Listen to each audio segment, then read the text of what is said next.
भाजपा के उप नेता प्रतिपक्ष सतीश पूनिया एक दिवसीय दौरे पर अजमेर पहुंचे। इस मौके पर मीडिया से बातचीत करते हुए पूनिया ने कहा कि पायलट मेरे अच्छे मित्र हैं, लेकिन उनकी फिल्म का नाम है दिल है कि मानता नहीं। यदि कांग्रेस में गुटबाजी नहीं होती तो आज वे मुख्यमंत्री होते। पूनिया ने कहा कि गहलोत सुलझे हुए नहीं उलझे हुए हैं। 5 साल वे कुर्सी बचाने में उलझे रहे। बाड़ेबंदी और इस्तीफा का कारण कुर्सी के ही कारण हुआ था। सतीश पूनिया शुक्रवार को पुष्कर में आयोजित परिवर्तन यात्रा में शामिल होने के लिए अजमेर पहुंचे थे।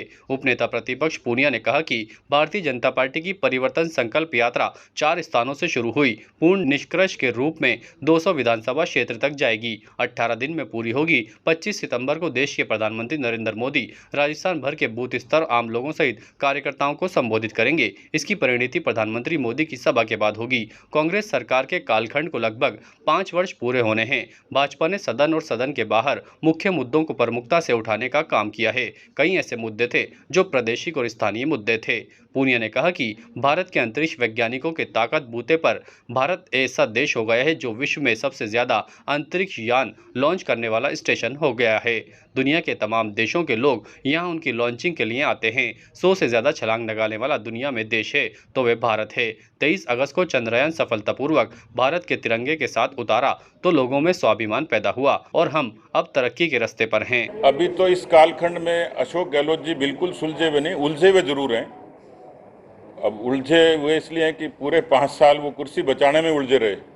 वो बाड़ाबंदी का, इस्तीफों का जो प्रकरण हुआ उलझन के कारण ही हुआ था।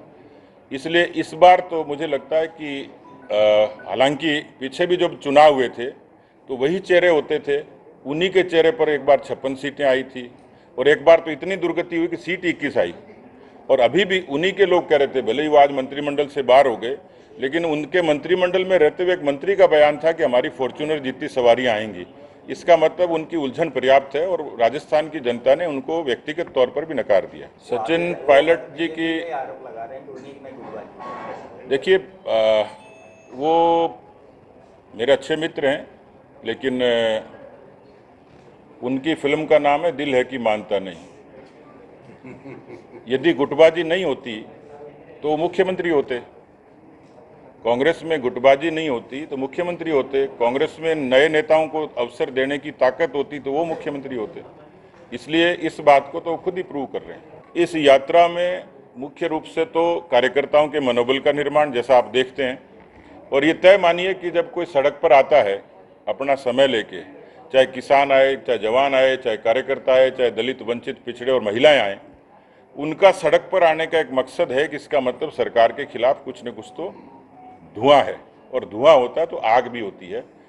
ये बात ठीक है, मैं उसको आंख नहीं मीच सकता, उसको इनकार नहीं कर सकता कि राजनीति में ये देश का, लोकतंत्र का एक जीवंत कारण है कि लोगों की उत्कंठा रहती है अपने आप को साबित करने की। चुनाव के लिए उनकी महत्वाकांक्षाएं भी होती हैं।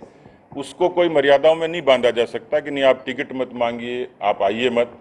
तो एक सामान्य सी प्रक्रिया है, लेकिन इसको मैं इस चीज़ से जोड़ के देखता हूं कि इस तरीके का जो क्रेज है, जो आकर्षण है, वो तभी होता है जब पार्टी अपकमिंग होती है। जिनके जहाज डूबने वाले होते हैं उनके यहाँ इतने बायोडाटा और इतने लोग नहीं आते हैं। यदि एक सीट पर इतने लोग आते हैं तो ये तय मानिए कि इसका मतलब पार्टी में ताकत है, पार्टी में आकर्षण है, लोगों को पार्टी में उम्मीद और भविष्य दिखता है। ये ठीक है कि आएंगे लोग, अपनी बात कहेंगे, पर इस परिवर्तन यात्रा में हम कोई टिकट की चर्चा नहीं कर रहे, उसका कोई फीडबैक नहीं ले रहे, अपनी बात कहते हैं, उनको हम शालीनता सुनते हैं, वो लोग भी शालीनता से बताते हैं। वहीं G20 समिट को लेकर भी उन्होंने भारत की कई सराहना की। उन्होंने कहा कि भारत की संस्कृति से रूबरू हुए, खान पान, वेशभूषा, विरासत से सभी विदेशी लोग रूबरू हुए हैं। केवल इतना ही नहीं, प्रधानमंत्री नरेंद्र मोदी के नेतृत्व में आज भारत की साख बनी है। दुनिया में पर्यावरण की चर्चा चलती है तो international followers alliance the leader कोई है तो वह भारत बनता है। Status king of gent suits, full gent suits, न्यूनतम किराए पर डिजाइनर एक्सक्लूसिव शेरवानियां। Status designer touch by Lalit, Anasagar झील चौपाटी के सामने, अजमेर। ताजा खबरों के लिए देखते रहें सरेराह न्यूज। अपना फोन उठाएं और सब्सक्राइब करना ना भूलें।